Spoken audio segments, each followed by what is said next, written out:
Hi, good evening, everyone. I think the show with Dillahunty and Jonathan will go on for a few minutes yet, but I decided to start our show. So if you want to come in and start to have our after debate, I have put the link to StreamYard at the description and also at the chat.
Hello, Jargon.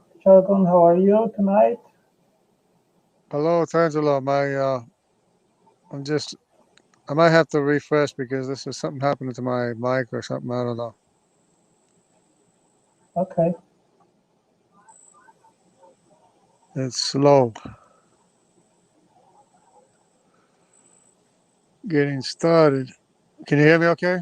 Yes, I can hear well. Yeah, I can hear you now too. Okay.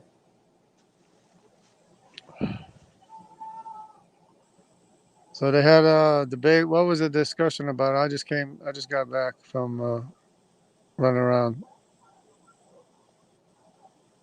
It was about the resurrection of Jesus. Yeah, because they never did find his body.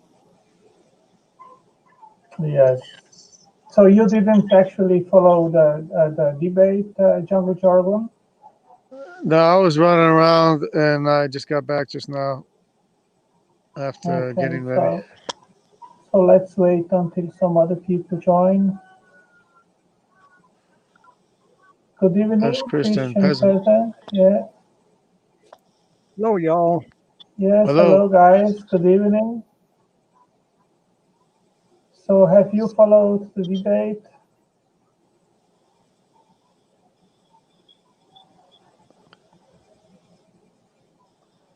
Anybody follow the debate? Did Matt Once you Dillahunty hear say? Matt Dillahunty, you don't need to hear him again. Did he say nothing as usual? Yes. I only watch bits and pieces of it because Matt Dillahunty never says anything different. Never says anything Yeah. anyway. But But to be honest, I was a little bit disappointed with Jonathan because I think we do not have only the scriptures which give us a report of the resurrection, but we have all many other lines of evidence, like also in the Old Testament, there are prophecies also in regards of the resurrection. We have the Shroud of Turin, which is, in my understanding, amazing evidence. We have extra biblical reports, over 40, that also testified that Jesus wasn't a fantasy but a real historical figure. So we have many lines of evidence that we can actually explore. So I don't know why Jonathan just mentioned the Bible, and I think it was a weak debate of his part, really. yeah, yeah, it's. I mean, everybody at the time should have should have known or would have known And if they knew otherwise, they would have said so, and nobody said otherwise at the time.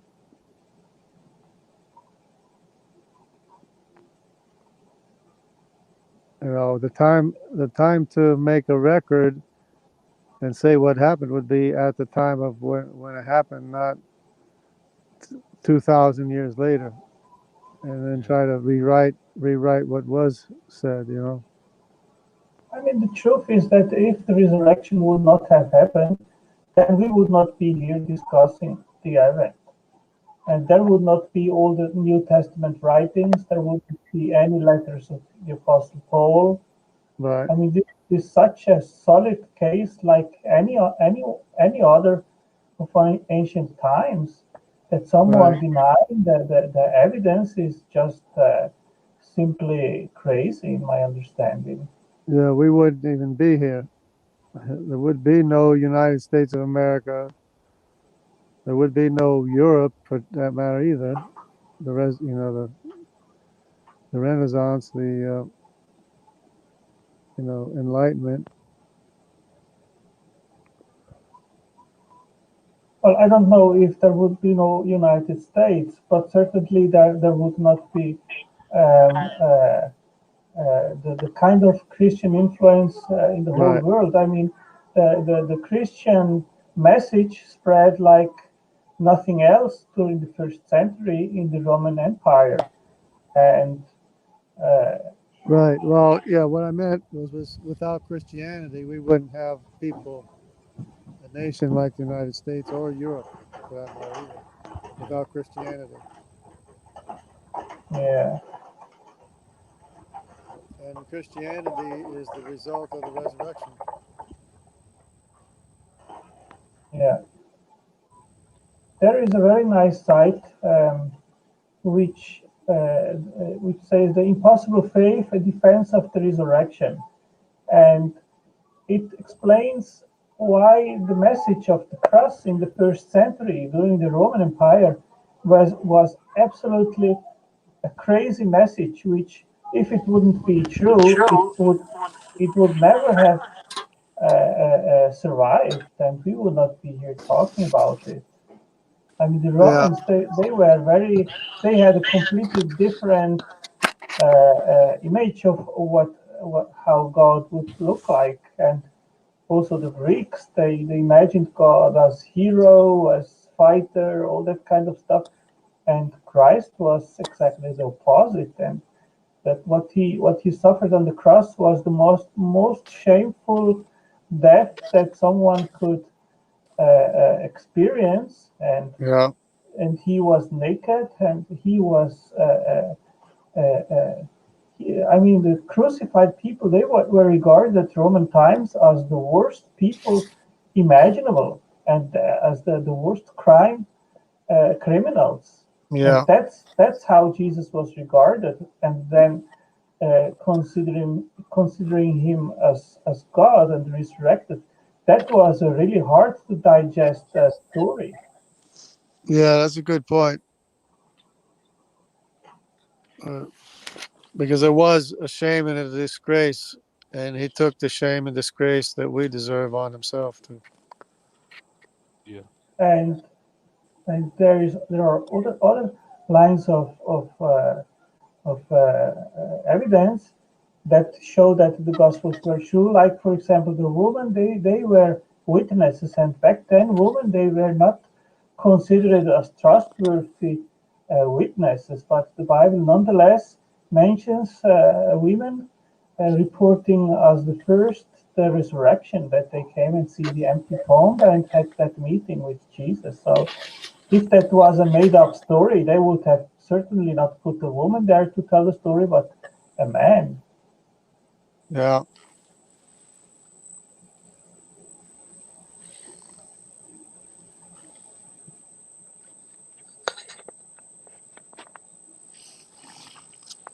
I like turtles.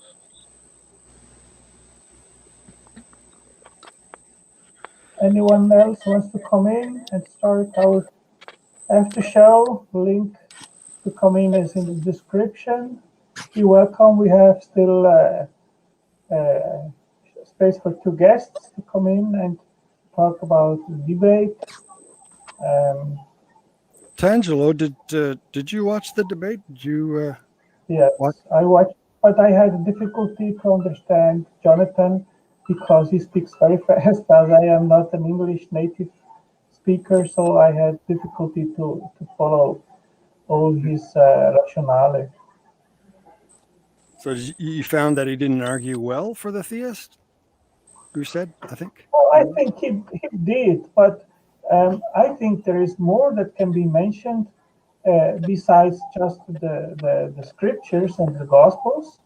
I think that we have also extra biblical evidence, and in special the Shroud of Turin, which has not been proven to be an artistry fake or so. No, absolutely not. I'm 100% convinced that that's true. That is the burial cloth of Christ. And I would definitely have challenged Matt to provide evidence that the Shroud of Turin is fake. Can't. There's about 5 or 6 documentaries on it that really do some amazing stuff. They show you some amazing stuff on Yeah. Hello, Paul. How are you tonight? Yeah, I'm fine. I'm just trying to sort my thing out. So I've got you coming through my microphone. I've got you coming through this as well. So I'm getting a bit of an echo. I'm just trying to suss out how to mute your YouTube. Yeah, we can hear you well. So you're well set up here.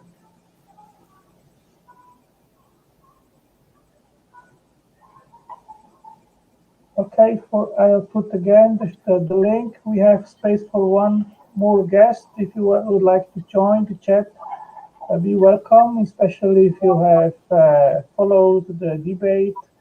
Then come in and let's talk about the debate tonight. Did you see the debate, Paul?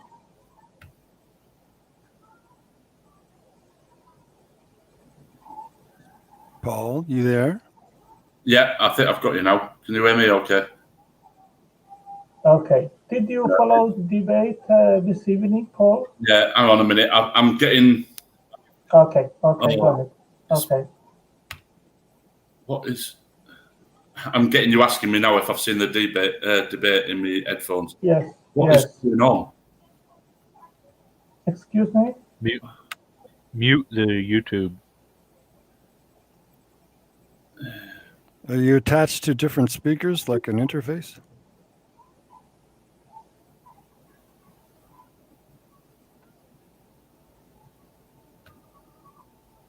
I don't know what.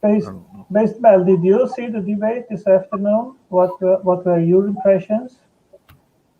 Yeah, I caught part of it. It's just more of the same from Matt. It wasn't anything new. So. Hi, Michael. Hello. So we have two rooms.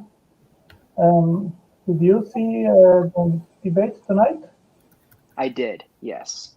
So what were your impressions? Well, I liked McLatchie a bit more than I thought I would.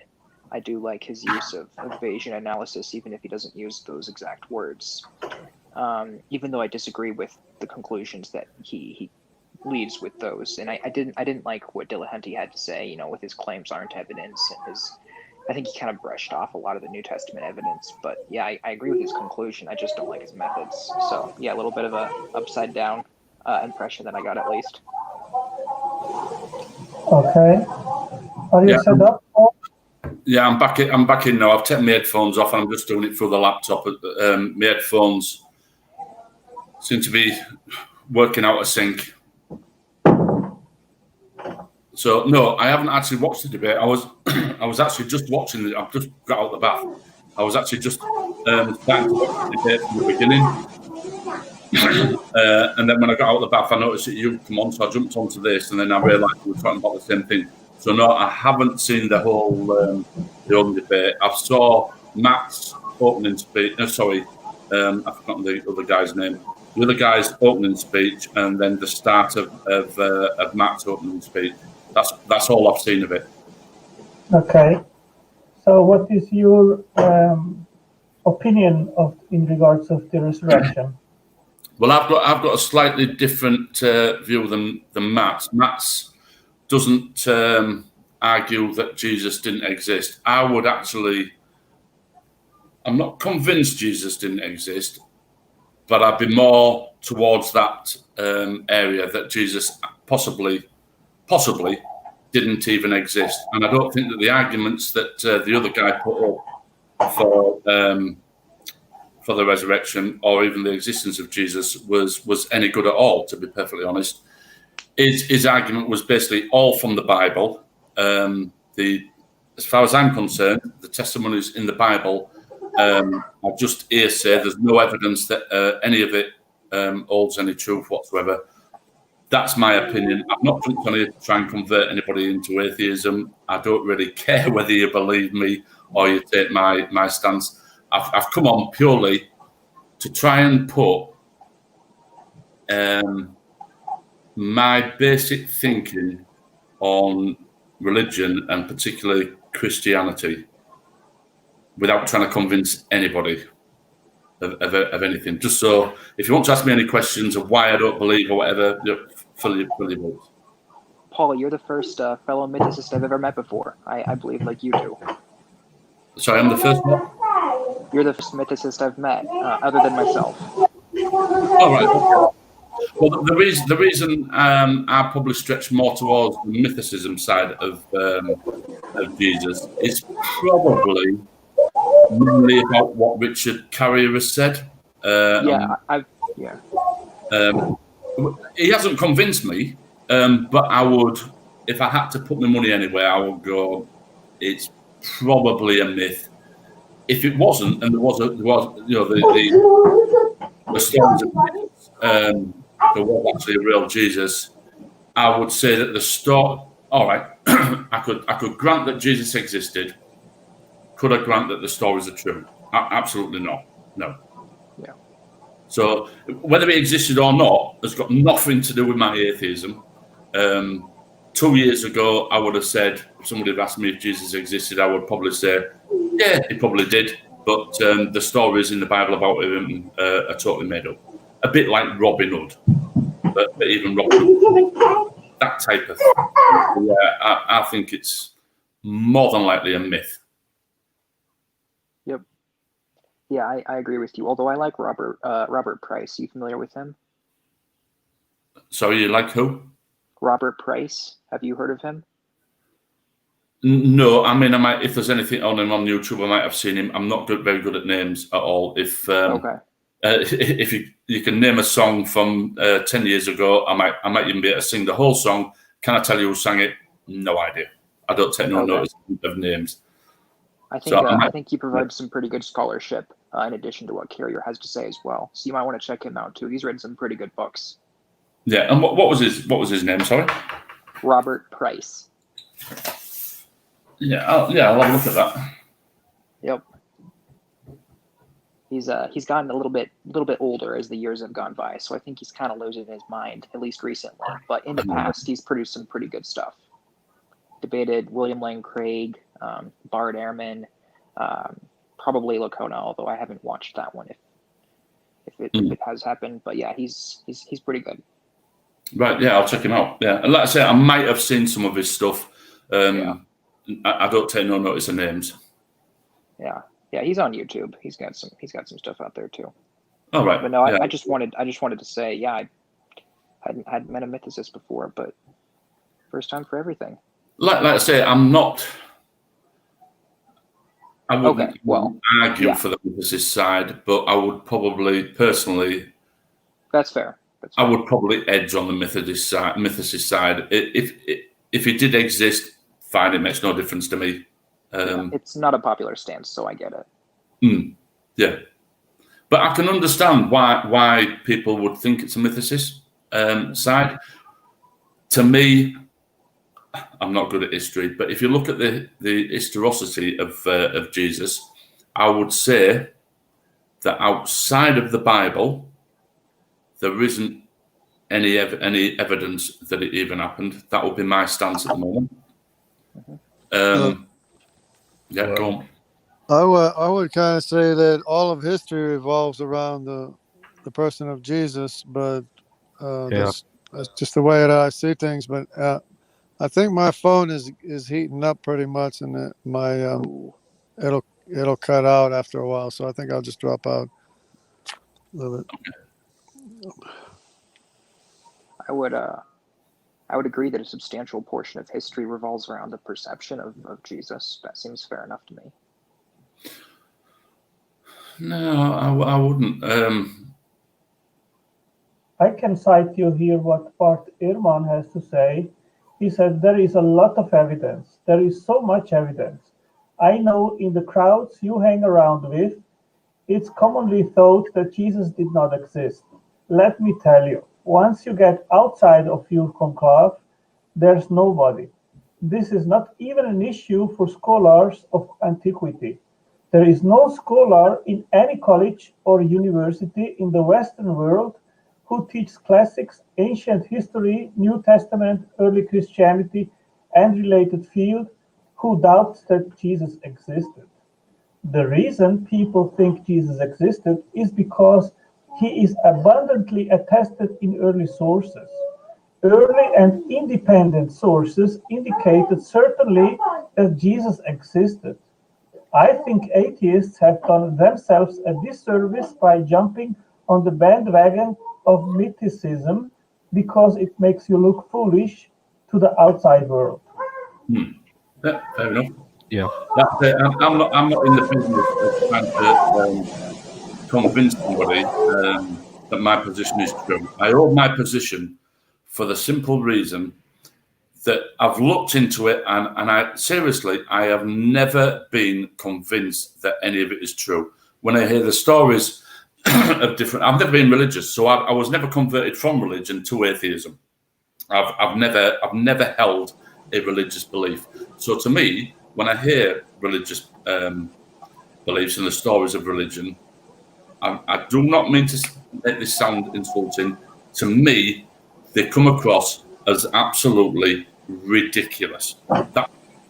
Because I've never held a religious belief in the first place. Like I say, I was never converted from religion to atheism. I've never held a religious belief at all. So it's probably only the last, I'd lie if I said 20 years, probably more than that. Probably into my mid-20s when I really started to look at any sort of religion in any real way, and probably the last 10, 15 years when I've absolutely no. The beginning of my life, religion didn't bother me one way or the other. It never affected my life. I didn't know much about religion. Into my 20s, you start conversing with people and they start talking about religions, and you start looking into it. And like I said, the stories to me, personally, they come across as absolutely ridiculous. I cannot understand how people can believe this stuff. Well, if for me, it baffles me how people can believe this. If it's something you're taught to believe from a young age, then it's quite understandable. Yeah, well, I was never taught to believe or not to believe. My parents would have classed themselves as Christian, but they weren't practicing Christians. They never went to church, apart from weddings, funerals, or christenings and stuff like that. Believe it or not, I got married in a church, purely and utterly because I had a choice of getting married in a register office, which is basically a government building, which is pretty bland and boring, or I could get married in a little village church. It sort of made the day, so we went for the church side of it. I joined the army at the age of 20. And when I joined the army, one of the things he asked is, what religion are you? And even at the time, I had to say to my dad, I said, what religion are we? He told me what religion we were. He said, you're Church of England. So I automatically put down Church of England. I didn't know there was an option not to. So I sort of put down Church of England. So I went for my army, and on my ID card and my ID and my dog tags, it said C of E. But did I believe in any of it? Not at all. Not in the remotest did I believe in it. I conformed to what was sort of like classed as the norm. And I just sort of like went along with the flow. But none of it, I believed in it. I got my kids christened. I'm now 54. My eldest child is 30 next year. He's 29. He's 30 next year. I got him christened. So in my early 20s, I got my son and my daughter christened. But the only reason I did it is I had my son, and it was 3 years after my son that I had my daughter. And it was the wife's grandmother, when we had the son, said, "Oh, are you having him christened?" And me and the wife were, we're not bothered. And she went on and on and on, and it was a bit of a pain going on about it all the time. Then our daughter came along, and she sort of like upped it. You need to get him christened. You need to get him christened. I thought, well, I was christened. The wife was christened. Yes, it was an excuse to get the family together and have a bit of a party. And the church side of it meant absolutely nothing to me. And I thought, well, yes, I'll get him christened, and then they've got an option later on to decide whether to believe it or not. So, like I said, I conformed to it all, but I never ever held the belief. So that's my position on it. And what else is there? I've looked at some debates on YouTube. You've got like the likes of Darth Dawkins. To me, to me, and not to be insulting, and Angelo, you come across a little bit like your arguments are similar to him. You've got a completely different attitude to him. You're approachable. You can talk. You've allowed me to speak now, and not one of you have interrupted me. If you're talking to Darth Dawkins, it just interrupts you all the time. So he never actually hears your side. Not that I would be trying to convince him anyway. I'd just be trying to put my point of view across. He never lets you get your point of view across. And yes, I pretty much disagree with the approach of him. I think he's a bad example of apologetics and evangelism. I think that in order to have a dialogue, there must be mutual respect. The other side needs to have time to expose why he doesn't believe or what he believes and why and so forth. So I think it has to be a dialogue where both sides have the time to expose what they think. So I try to be polite and not be a bad example. Yeah, and that's exactly the same as me. I'm not interested in convincing you that I'm right at all. I'm not. You believe in it? That's fine. We can have a discussion about it, and I can try and explain why I don't believe in it, and you can try and explain to me why you do believe in it. But I don't see why we need to fall out about it, because it makes no. But there is a significant difference, Paul, because I have a positive case which I defend. I have a reason why I do what I do, why I spend time to talk about my faith, and that is in the first place also not about trying to convert others or to proselytize. That is something that we are regularly being accused of. But in the first place, Christ gave us a command to go to the world and teach the gospel. And then if someone accepts him as Lord and Savior, to make him a disciple, to teach him how to walk in that faith. But he didn't say, go and convince atheists or unbelievers that I am the truth and that I am who I am to say. So that part, really, we have to leave it to the other part to decide for himself if he actually is convinced about what we proclaim and what we believe or not, and if there is sufficient evidence that warrants our faith or not. So it is not our job to intervene in that thinking process. Now, in your case, I see it over and over that atheists, they come just to deny what we believe. They just say, oh, atheism isn't about making a positive claim. It's just about not believing what you have to say. And my response to that is always, hey, then why do you even spend time to do that? Because, I mean, does it disturb you that I believe? Or why do you try to drag me down to unbelief or to agnosticism, to your position? Because you have nothing positive to provide or to contribute to me. I mean, if I am proclaiming my faith, it's because it is worthy to me. I mean, and atheists that just deny what I believe, that makes simply no sense. If an atheist believes that there is really no evidence for faith and for theism, but there is more consistent reasons to believe that materialism is true, then hey, provide your case and demonstrate why materialism or strong atheism makes more sense than theism, and then let's discuss it and let's weigh one worldview against the other and see which one has more compelling evidence. And then that is a reasonable dialogue. But on the one side, having one that has a positive case, and the other side, just one that wants to deny that he has a positive case, but has nothing to provide at all, that is simply a position which is nonsensical in my understanding. Hi, Nicholas. Good evening. Yeah, shalom, brother. Hello, shalom. How's it going, Nicholas? Shalom. Can I just respond to what you just said, Antangelo? Can I just respond to Antangelo, what you just said? At the beginning of your statement that you've just made,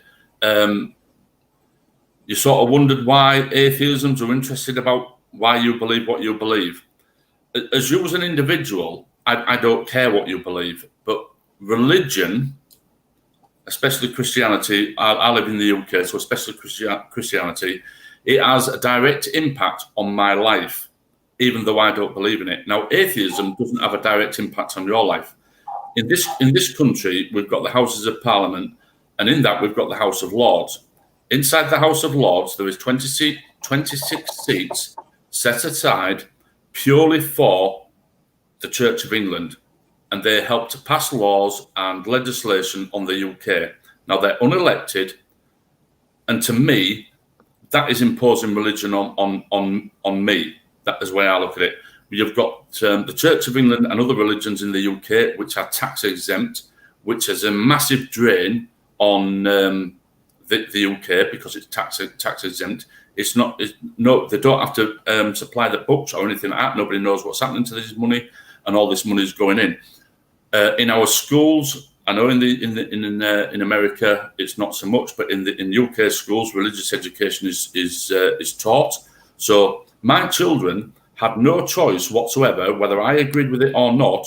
Had no choice, but when they went to school, they had to go to assembly, which was teaching them passages. This was like assembly is like the first half an hour of the day. You go to assembly, so the teachers would tell you what was going to happen throughout the day, or if there was any news to tell all the children, that would happen. Within that, they would have passages from the Bible read to them. They would pray during that time as well, and this is all inflicted on my children. Now, to me, that then gives me the right to speak out against religion. If, as you as individuals, I've got no problem with you whatsoever. You're not affecting my life as individuals, but your religion as a group does affect my life. So then I can speak out about it. If that explains my position.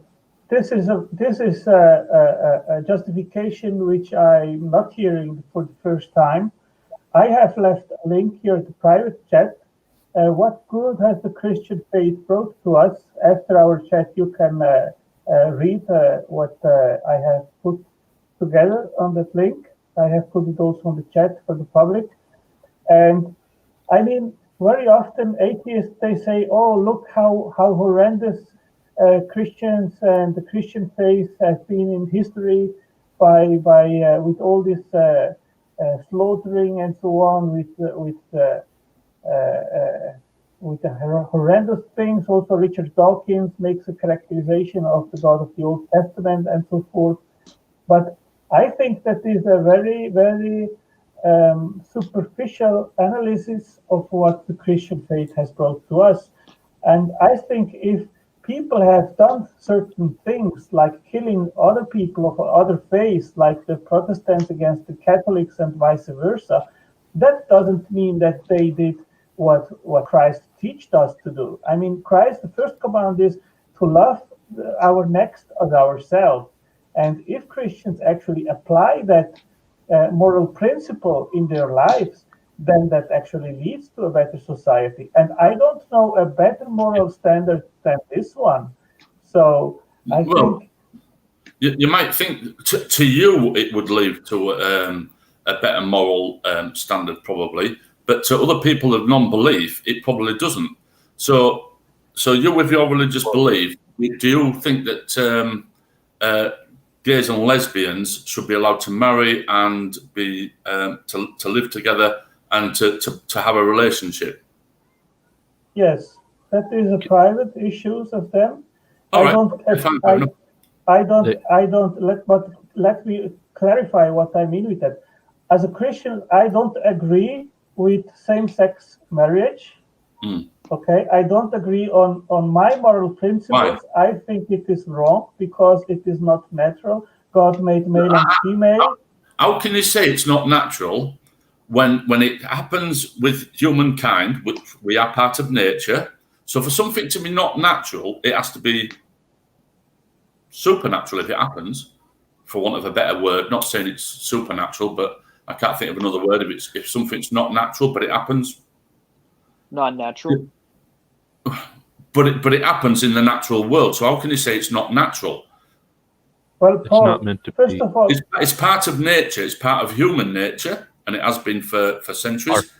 It's even spoken in the Bible. Yes. So clearly, it was happening 2,000 years ago. We've got evidence that it happens in other animal kinds. So it absolutely happens in nature. So for you to say that it's unnatural, it's false, because it happens in nature. We are part of nature. It happens with us, so it's part of nature. well, we are made in the image of God, male and female. That's the problem. That's the problem, you see. This is why I speak out about religion, because it always comes back to your argument being about religion, and it shouldn't be about religion. If a species naturally gravitated towards homosexuality, I think it would have a gravitation to likely go extinct. And I think that's what we're talking about in terms of natural, as in like abiding by the natural order to actually, propagate, promote, and actually be what the natural order is established for. Because, even the naturalism paradigm, you say, part of the component of the human life existence is to procreate. To pass on your genetic material. And up until only recently, the only viable methodology of that was, of course, through coupling. But now we've started to, bridge, make these areas a little bit more gray because of our medical advancement. That doesn't necessarily mean it's good, and that doesn't mean it's natural. And I guess I get what you're saying, and I don't completely disagree, Paul, because when you say, well, it is natural, it occurs naturally, yeah, that's one way you can take it.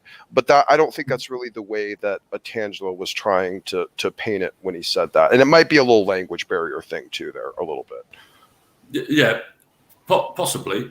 And like what you said there, that obviously if any animal species was to go down the that route, I agree, it would eventually die out. And I mean, we know extinction. That still doesn't make it unnatural, because if you've got a problem with like extinction is natural, right? Yes, like extinction, yeah, like extinction is natural, right? Like we could even say that's natural. Yes, it is. Yeah, and that's all I was saying too. I don't think that's the point of but I don't think it's a good enough argument to use that against the gay community, because would you say it was unnatural for a couple to stay together? So a couple get together at the age of, say, 20, 21, 22. A couple get together and then they find out that they're not compatible and they can't have children. Would you? They can't have any children, so they can't reproduce. Would you think that it would be better for them to split up to meet partners where they could reproduce, or would you be quite happy for them to stay together? Well, no. Well, I wouldn't, because it's not the primary and only dynamic for coupling, especially in relationships. Exactly. So if you've got two males or two females and they love each other and they want to spend the rest of their life together, to me, I don't see a problem in it. I'm married to a woman. I've got two children. I'm not gay. 30 years ago, I would have been classed as homophobic until I actually thought about it. And to me, It's got nothing to do with me. And if somebody, you've got two women who want to be together or two men that want to be together, it's got absolutely nothing to do with me. I do not choose my friends purely on what their bedroom activities are. So I don't care whether they're gay. I've got a couple of friends that are gay, and it absolutely doesn't interest me at all about what they're up to. Can I elaborate a little bit on maybe like my personal perspective on the unnatural component of it, especially because I think Tangela was touching on the man and woman being created, and you didn't seem to really like that answer. But let me kind of clarify it a little bit. There's an obsessive worldwide problem that's kind of being covered up a bit in terms of domestic abuse in homosexual households. And it's something that I only found about because I live close by to a very gay dense area here in California. And I was interacting with a lot of people in the wealthier circles of the homosexual community here in Palm Springs. And so there's some things I started seeing behind the glittery curtain of some of the stuff, and it led me to do a little bit of research and discover some things. And one of the issues that I noticed is that, like in Palm Springs, for a while there, they had a huge issue of a spike of domestic violence. And so they were getting calls so much, and the police were getting called out so much that they passed a new policy to try to mitigate it. And they said if any homosexual couple calls for domestic violence, the police are going to show up and they're just going to arrest both of them. So the domestic violence reports went down, and it made the city look like they had kind of staved domestic violence, but they hadn't. They just decreased it being reported. And this is just one of those examples of how it kind of gets swept under the rug, not even directly, sometimes indirectly, because sometimes there isn't always just a good answer of how to solve it from their perspective. So this is one of those things that bothers me. And so when you look at man and woman being created, and I'm not saying domestic violence doesn't happen in men and women households, of course it does. But when you have the dynamic of a man-man, there isn't that mitigator. Like me as a man, I feel a certain innate mitigator to never strike a woman. That's just kind of like innate part of me. Like I can't picture myself doing that. But like, can I beat the crap out of another guy? Absolutely, without a hesitation. So like that's one of those things when Atangelo said unnatural, I think maybe I don't know what he was meaning exactly, but for me, when I talk about natural or unnatural, I talk about these things that are kind of seemingly deviating from what seems to be the natural order. Does that make sense?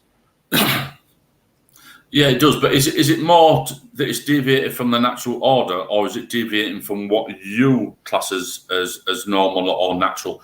Because I would say that was my position 30 years ago, that because it didn't compute with my way of thinking, I couldn't understand the gay community. I'm honest about it. I could not understand the gay community at all.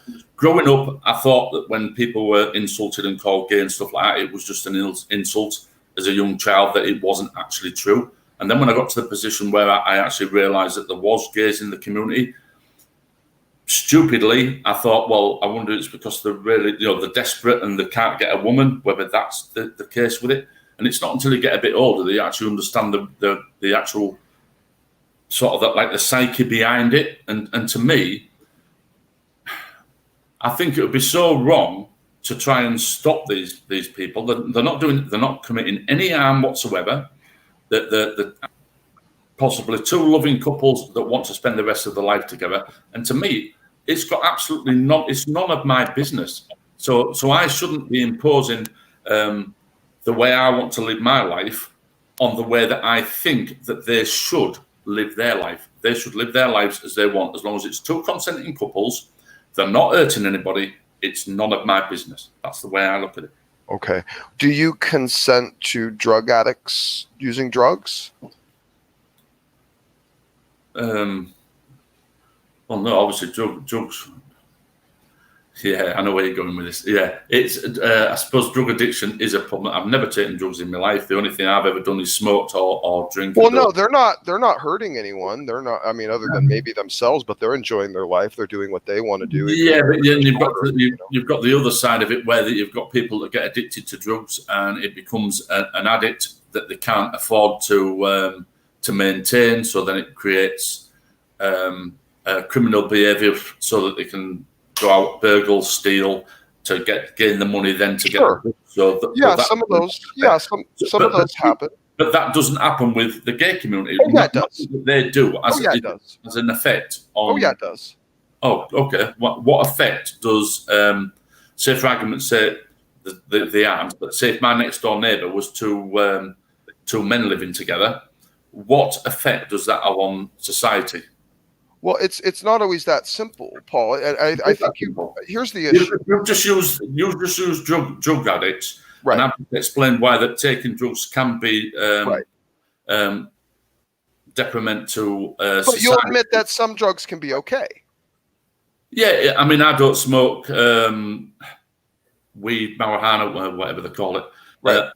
But if somebody wants to do I'm that, trying to pull us out of absolutism in our argument here. I'm trying to move us into a spectrum, type of perception. If that helps a little bit, because I think we're dealing a little bit too much in absolutes here. So, like for instance, we could probably say, and maybe correct me if I'm wrong here, someone doing a passive substance such as, say, maybe marijuana, and they just do it every once in a while to calm down or mitigate their pain.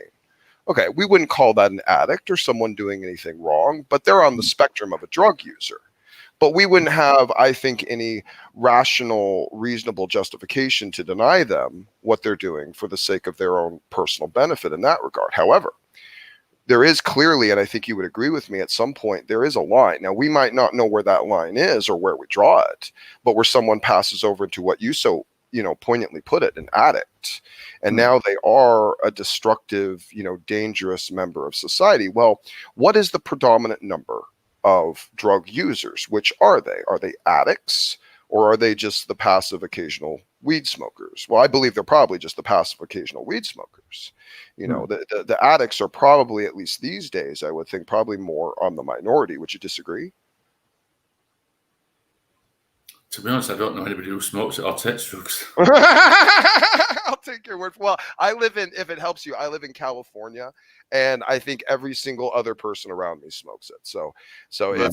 You can literally make a phone call and have it delivered to your doorstep. Right. It's that. Yeah, I mean, occasionally I'll be sat outside with the wife when the sun's round the front. We'll sit outside, and somebody will walk past the house, and the wife say, "Can you smell that?" And I'll go, "What?" And she'll go, "That smell." And I "Oh yeah," and she went, "Is smoking?" So yes, yeah, there is people who smoke. But seriously, at this moment in time, if I desperately wanted to get hold of whatever it is you put in the cigarette to smoke, right. Is it marijuana? Is it what's? Yeah, well, I mean, that's the more common, I think. And I think since it's kind of been a little bit more brought out of the realm of stigma, because for the longest time it was stigmatized, like it was labeled as the same as like a hardcore narcotic, like heroin or any of that stuff, or meth. So it's only recently kind of lost a lot of that stigma, and people are starting to open up to it again. So it's a lot more common. So I would say, maybe back in the 80s, if you were a drug user, chances are you were an addict. Like the vast majority of people, if you were using drugs, you probably weren't sneaking the occasional joint. You were probably a full-blown, heroin or meth addict. And that's why, George Sr. got all up in arms to start that war on drugs, which was just ended up being a complete catastrophe. But, that's where that happened. But nowadays, because so many people have kind of opened their way to this, and we say, well, they're all drug users. Well, they are all drug users, but now the proportion has changed. Now the addicts seem to be the minority because so much of the population has absorbed doing this. And I guess I was trying to draw an equivocation on the homosexual side of things, just because you brought it up, because there is a component of people who I would agree with you are living peaceably to themselves, not harming anyone or doing anything, and actually really living in modesty. And, if I would never have any idea or clue they were anything other than just a person in public. And that's the type of thing we as Christians do not care about. And I think sometimes we get a little bit of a bad rap because people think we want to legislate against people's decisions. And we don't. We just want to protect the integrity of society and culture. And we understand there is an essentiality to the protection of the unit of the nuclear family in order for that to be successful. Children need mothers and fathers, a dual system. It is proven over time to be the most successful method of which rearing and raising children with high character and a sense of accountability. And we lack for that in our society and our culture. And the sad thing is, the generation that's out there now, I guess you would call them the Zoomers, maybe, I don't know if I'm getting that. Zoomers and millennials are kind of the younger generation, I think, now. So they're out there right now, and they've been a product of a very defunct system of upbringing where the state has tried to step in and be the parent. And let me tell you something, your anecdote earlier, in some ways I can agree with you. I don't like kids being taught indoctrination. Okay. I don't like kids being taught only one thing. Okay. I wasn't taught that way growing up. I don't like the idea of children being taught that way. And now, to give you a quick backstory, I did go to private school my entire life, from kindergarten all the way through high school, and then went to Bible college. So I had quite an extensive history of biblical training and upbringing. But it was a big thing, and even in my private schools, to expose me to the atheist worldviews and perspectives. We even had apologetics classes that you could sign up for to explore all the worldviews, and even had a couple atheist speakers here and there. So very, very interesting stuff. That's how I was reared. It wasn't that, here's the truth, you have to believe it. It's, here's the truth, here's what we believe, here's the counter arguments, weigh them in the balance, discuss amongst yourselves, be prepared, have good reasons to believe what you believe. This was my upbringing. Okay. Yeah, it sounds pretty much similar to mine. Like I say, going through infant school, junior school, and senior school, I went through not normal school, not private school. You call it public school, right? Right. Our public school is like private school. It's a bit funny the way around, but basically I went through normal school. So in infant school, junior school, and senior school, you had. So when you say public school, do you mean like it was privately owned? Like it was? It's okay. Okay. All right. That's funny. Yeah, it's crackers. If somebody's got a public education in this country, it means that they were privately educated. I don't understand it myself. So yeah, I went through normal school, not private school or what you private school or public school. I love it. That's funny. Yeah, it's crackers. But you don't want me to say everything's ass backwards in England, right? I agree with you. I absolutely agree with you. It is crackers. I agree with the American system on a lot of things, including your spelling. I think your spelling is absolutely how it should be, where it contradicts ours. I've never been very good at spelling. I'm a little bit dyslexic, so my spelling, I spell things as the sound. Right. So the wife pointed out to me, we're going off topic here, but I'll go off topic anyway. Behavior, I think, is one of those ones. Like, I spell it the English way sometimes. I get spell checked all the time on it. Right. Well, when it comes from me writing stuff, I write it as it sounds, which in the English writing, in the UK, it's wrong. And like the wife brought it out to me, she says, think of the American way and you'll probably get it right. And one of the examples that springs to mind is if someone said to me, oh, what route are you going on? Well, obviously a route of a plant is RWOT. A route, as in what route are you traveling on, is spelled ROU, whatever.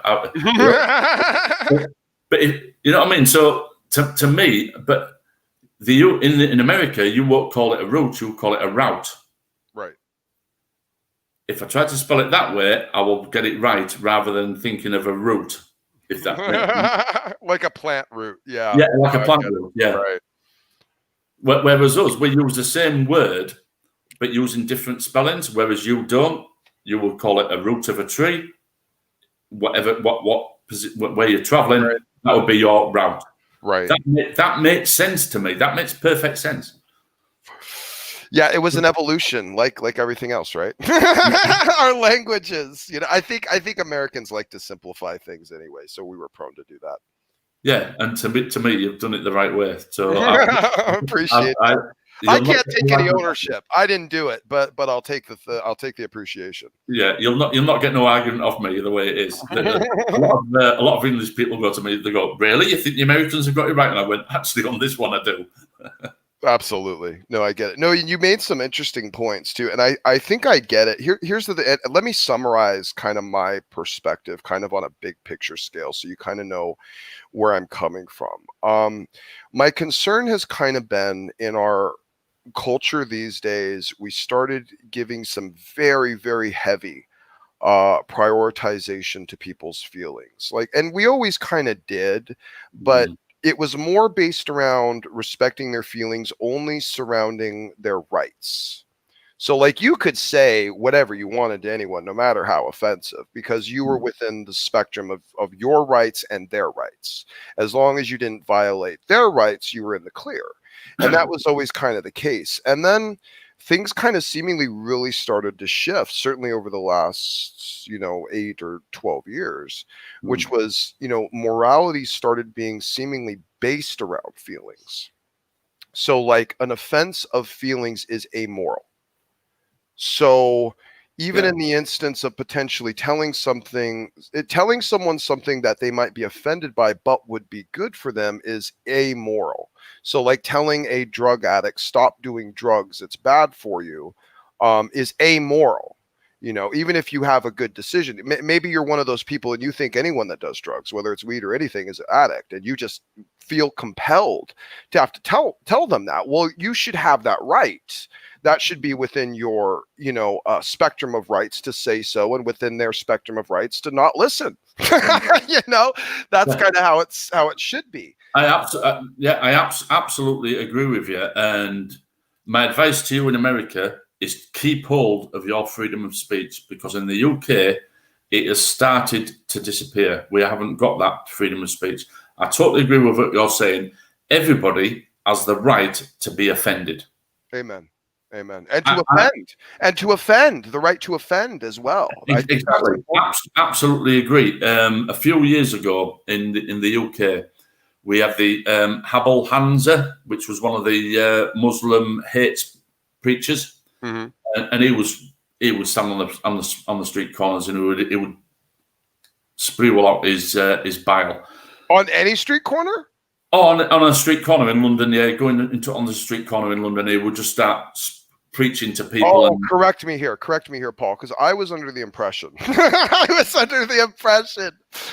maybe this is just for London. You can correct me on this because you live there. I had heard that basically all of your country's free speech was shrunk down to one single corner called Speaker's Corner. Am I kind of? You are kind of right. Yeah, we do have Speaker's Corner in London, where you can go and you can basically get on your soapbox and you can say what the hell you want. Right.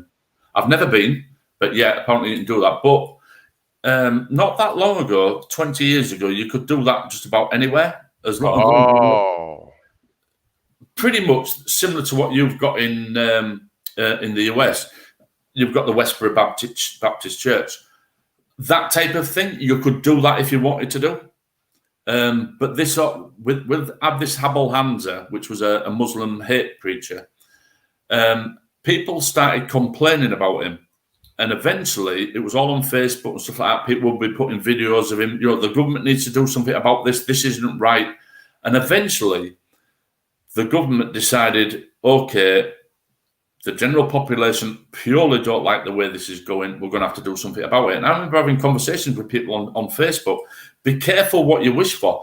By silencing him, you are silencing yourself. And people couldn't see this. So they don't put a law out in any country, well, in any Western country like the UK, the USA. They don't make a law specifically for one type of group of people. What they'll do is they'll make a law to say that you cannot cross this threshold. Once you do, it becomes hate speech. Hate speech is we're not going to put up with it. So once they brought this these laws out against these hate preachers, and he was eventually shut up, and he eventually got arrested for hate speech, for literally saying words. He got arrested. I totally agree that what he was saying was vile, Right. but he had the right to say it. And we had the right to stand there and say something against it too, and that's how it should be. Absolutely, man. Exactly. You crush that type of thinking, and by arguing against it, not shutting it down. Exactly. Unfortunately, what we did is we shut it down. Then a few years later, there was a case of a guy. His wife had. You might have seen this because it hit the news all over the place. His wife had a pet pug, a pug dog. Yeah, a little pug dog. Yeah. Yeah. So his wife thought this pug was absolutely couldn't do anything wrong. It was the perfect pug. So what he decided to do, as a joke, was show the pug loads of videos of Hitler and teach the dog to go. And was that Count Dacula? Was that him? Count Dacula? I don't know his name. Yeah, it was. No, I remember the story. And basically what he'd do, he'd say, "Gas the Jews," and the dog would sit and put its. As if it was I remember that. Yeah. It was purely and utterly a joke between him and his wife. He videoed it. It went on YouTube. The bloke got arrested and got charged for hate speech. Yeah. Now that had an absolute total effect on. On the right to tell a joke. Right. It wasn't an act. It was disgusting, and it was out of taste and very potentially racist and hateful and bigoted. But he had every right to say it and every right for us to hate him for it, not to lock him up, throw away the. I mean, see, because here's the thing, dude. Like this is the thing. Like we used to like I guess maybe people just lost a sense of shame. Like we used to be able to shame people and it meant something. Like, and now it almost doesn't mean anything anymore. Like, but then you've got the snowflakes, haven't you? Which is, I don't know how old you are. You sound quite mature. 37. Yeah. So yeah, you're fairly. I'm 54, so I'm a little bit older than you. But you've got the younger generation now. They seem to be offended over everything. Oh yeah. Everything seems to offend everybody. Whereas to me, you can't offend me. It's impossible for you to offend me. There's nothing you can say that can actually offend me. I mean, I don't usually get offended by things said to me. I actually have a very thick skin. I don't really even usually care. Attacks against loved ones, my brothers and sisters in Christ and stuff, things like that. Yeah, I'll get emotional. I'll get worked up.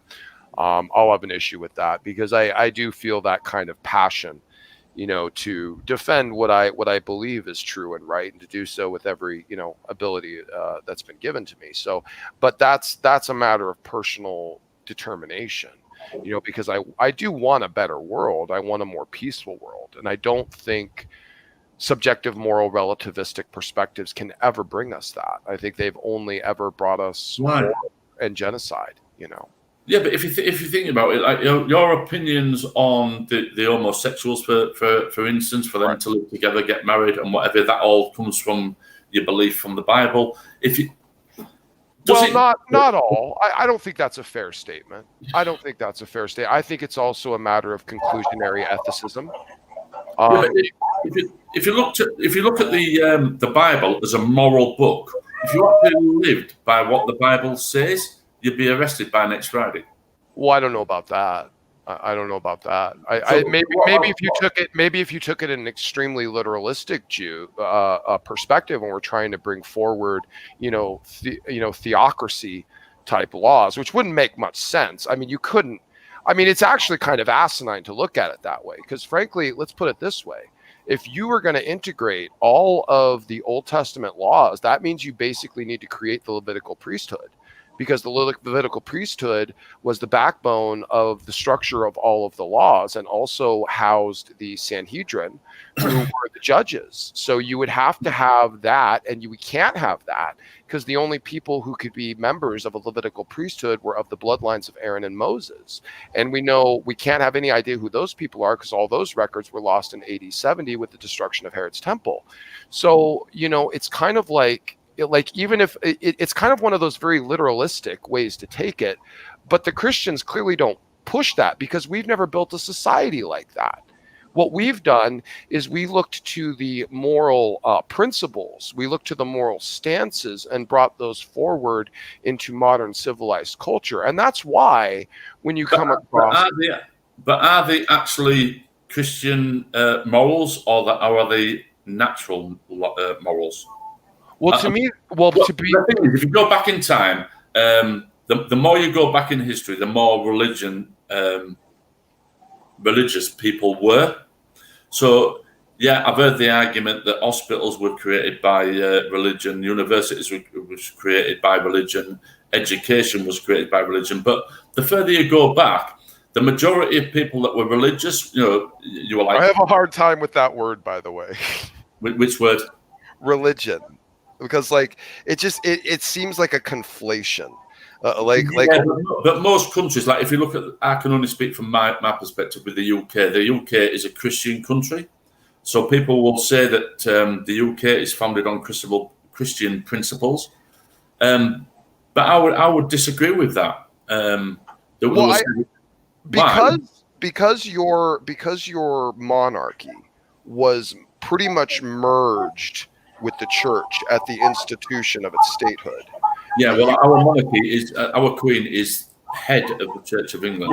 Right. So it's kind of like you guys were forced into it, and by the way, you were forced into it by what I would call a fornicated union of church and state, and that has to do with the idea that the church was never ever supposed to take a statehood position, and you know this. It's very simple. It's very easy. You see it both in the ministries of Jesus and his apostles, who ran from opportunities of office, who were intent on keeping the positions lowly amongst the people because they understood you were never going to legislate people's decisions and have a successful society. It was never going to happen. Not in a million freaking years. That's what the monarchs do. That's what the atheist dictators do. That's what subjective moral relativism that fights for the highest good. That's what it always points towards. No. Christianity was about reaching to the common man, because Christianity, Christ understood the only way to create the best society is when everyone at the low level was governed in peace and tranquility and objective moral absolutes, like the sanctity of life, like the respect of human rights, like the equalness of human life. As an example, I know you might believe this, Paul, help me. Would you say that the Jews treated their slaves less than human? Yes. Okay.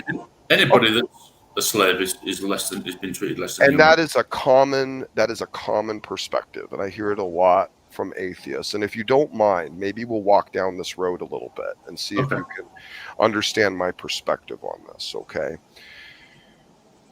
The ancient Middle East, you would agree, was devoid of a central currency, regulated trade, borders, walls, militaries, policemen, firefighters, basically any modern first world infrastructure comforts that we enjoy today. Would you agree? Yes, totally. Okay.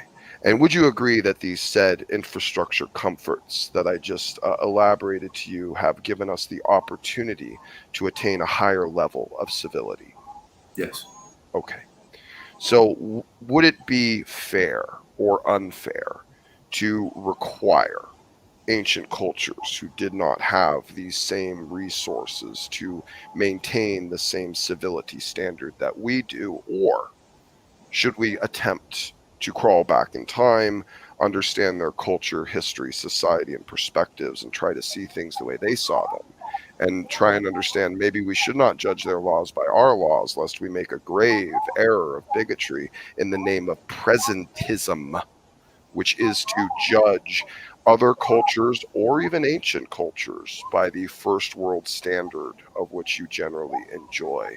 And I'm not calling you a bigot, you've never given me that impression. I'm just telling you that perspective can be a bigoted stance because it lacks a perspective. It lacks a grasp on what their struggles must have been.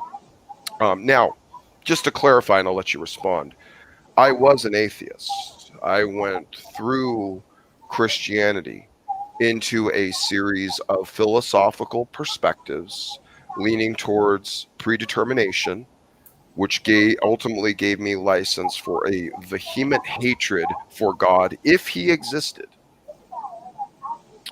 I reasoned my way out of atheism. God did not send me a supernatural lifeline. I did not get a sign.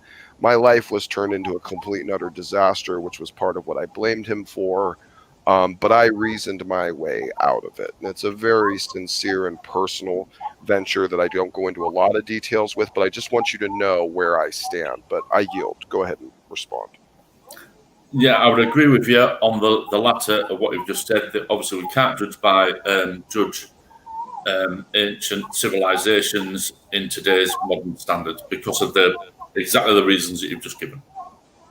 Beautiful. Thank you. Now, and just to continue and follow through the point now to kind of the next step. In terms of how the Jews treated their slaves, I imagine if I could play devil's advocate on your side a little bit, I imagine that you, as I've heard a complaint from many atheists, the beating verse, you can beat the slave, and if 2 days within 3 days or whatever it is, yeah. Right. So you would say that probably would cross a line for you on a general moral perspective. Okay, and that's fair. Most atheists do say that. So let me clarify this a little bit. What if that verse wasn't there? What if God was just like all the other cultures around the Jews and said, you can kill your slaves at whim and beat them to death as much as you want with no consequence? And then that verse wouldn't even be there to be critiqued. Would that be a superior position? No, out of the two, obviously, the better verse is. It doesn't mean I agree with that verse. Oh no, of course, no, I get it. No, and I'm not trying to say you have to agree with that. Yeah, out of the two, the verse that's in the Bible is the better one. Yes. Okay, so now here's the thing. Now let me draw a correlation and just a clarification here. The existence of case law as opposed to regular legal law. Are you familiar with that? Like where a case law will generally be something like, for instance, you can have a law and it's an absolute. You can't go over 65 miles an hour. That's it. No one can do it. But you have a contingency where an ambulance is trying to get someone to a hospital and they have to reasonably go over 65 miles an hour because every second counts. Yeah. So you will have a case law. You will have something put in effect, which is basically a clarification of the main law that'll give you basically a contingency. Yes. So here's the issue is that the verse in no way, shape, or form to me is a license for abuse or beating.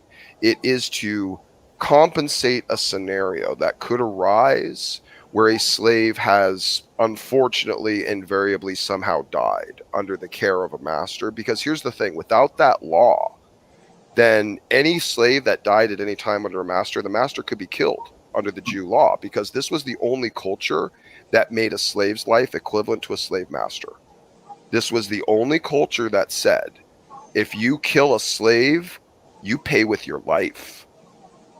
Now, none of the other cultures around them, and certainly not even the Egyptians, who were fine with burying their slaves alive with their pharaohs. Certainly a lot of disgrace for human life done around them. Even the Canaanite tribes that surrounded the Jews, what did they do? They took the children from the rape prostitutes inside the temples, ripped them from their arms, and burned them alive on red-hot altars to Moloch.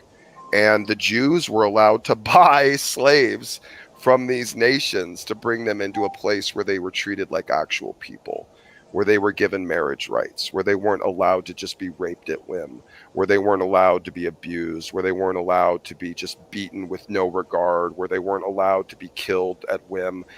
Everything that a slave wished they could have had if they were born in the ancient world, I promise you, a Jewish slave had. And that's one thing you would probably want to consider, because here's the one thing, and I'll wrap it up in a final little bow here, and I'll let you respond. chances are, if you were born in the ancient Mesopotamian plain around the time of the Jewish Empire, both the North and South Kingdom, highest probability you were going to be born a slave. That was the vast majority of people born in, just like today. Vast majority of people born today are born into abject poverty. Most of the world is in grotesque poverty, and that was the same back then. So chances are you were going to be born as a slave. You're going to be born in a position where you were going to have to seek servitude for survival, and that was just how it was going to have to be. So a system that allowed slaves to be treated better than the ones around it is one that you would gravitate towards. So I would just ask you as a final question to draw it all up. If you were born in the ancient world, where would you have rather been a slave than ancient Israel?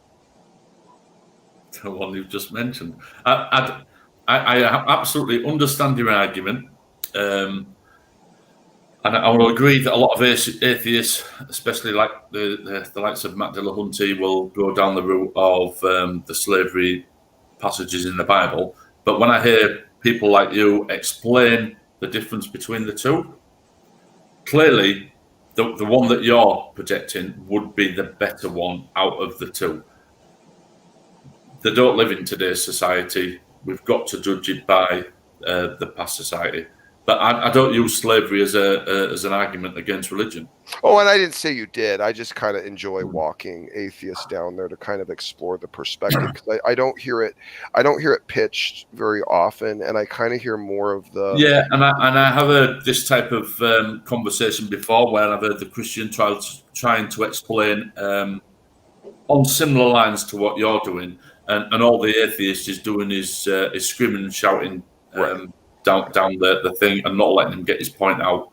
Right. And when I do get the bits of the point, like what you've just said, out of the two, we didn't have a social security system back, or there wasn't a social security system back in them days. So I'm quite sure there was people that went out searching for what you might call so-called slave masters, which would be today's equivalent of going out and searching for a job. Right. No, absolutely. And the idea is too, like, if you were like impoverished, like if you were out in the wilderness, that was probably the worst place to be. I mean, you were prone to, I mean, especially even if you were a female, you had zero chance of survival, most likely, if you were just out in the wilderness, because you were. Yeah, it's like if we could get in a spaceship, go back in time, get to a place where these people are, and you might have 20 or 30 slaves, and you take them out and set them free. Right. How many? That's cruel. That's a horrible thing to do. Exactly. Yeah, it's literally like that's a death sentence. Canaries in your back garden and opening the cage and letting 20 canaries go free. Yeah. Well, you've let them go free, but they're going to be dead by the end of the week. Yep. It's a death sentence. Yep, you're right. Yep, exactly. I totally agree. Yeah. And that's the component to consider, and just where I like to kind of just so atheists kind of know. Trying to compare the slavery of right. And by the way, I'll go ahead and play devil's advocate on your side if you don't mind, and provide an objection to kind of what I've just said, to take it to another level, if you don't mind. Unless you're done with this, and we can switch topics, because I have to run in a little bit anyway. All right, well, go on. Let's say what you want to say. Okay, so like if I was having an objection on your side to what I just said, I would probably, if I was an atheist objector, I would say something along the lines of, well, God could have provided a better system. He could have done something else. He could have given them some sort of other method or something like that. And the answer I give to that challenge has to do with a sense of realism, and expecting the Christian God to basically operate in a realm outside of his displayed character. So, and usually it's the challenge from the atheist saying, like, for instance, God is all powerful, is all good, can do anything, so he should stop all evil. This is kind of the typical problem of evil argument that tends to come up.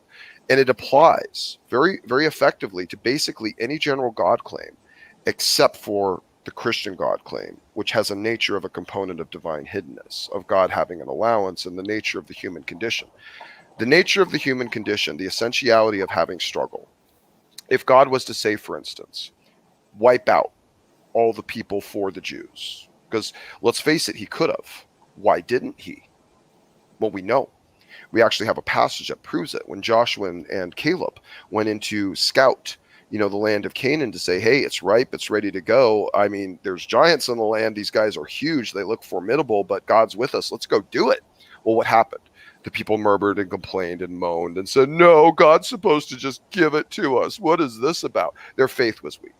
Their faith was weak. Even if even if the God did give it to them, they wouldn't have been able to keep it. They were spineless. They were weak. They were still in a slave mindset.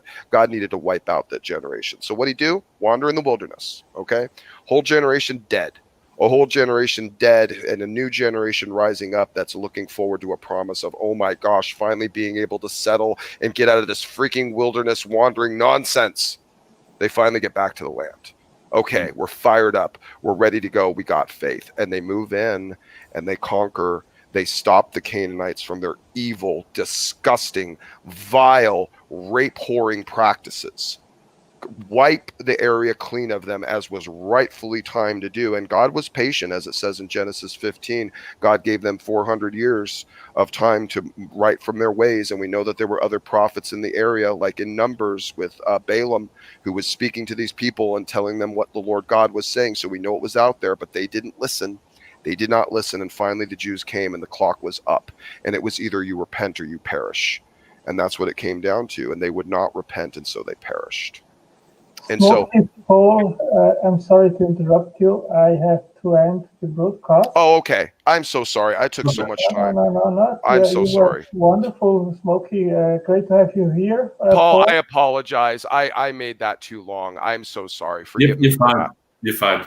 If you guys want to... Really, Smokey, I've seen you in a couple of things, and I've seen what the atheist side. I don't know much about what you've done, but I've heard people from the atheist side talking about you. And they hate me. my experience with you tonight, I think you're all right. Appreciate it, Paul. No, I think you're all right too, and I appreciate you letting me talk, and I really enjoyed the conversation. I hope you come to my channel sometime. We can do it again. Is it just Smokey Saint? Is that it? Is that's me, Smokey Saint? Yes, sir. I will do. But the thing is, I suppose when you are one with other atheists, you're arguing your point to try and convince him. He's arguing his point. Like I say, my stance is, I don't care what you believe, and I don't care whether you believe me. All I can do is explain where I'm coming from. Sure. And I'm not interested in converting you to. Some people like a debate. Some people like a conversation. I'm down for either. I'm always up for a conversation. Well, there you go. There you go. Come find me. We'll do it sometime. I will do. Yeah, I'll check you out. Yeah. Perfect. All right, Atangelo. Thanks, brother. Really appreciate you. Paul, you're awesome. You're a gem, bro. I look forward to talking to you again. Yeah, and you. Yeah. Cool. Thanks, Atangelo. Okay, thank you, guys. Thank you to the audience.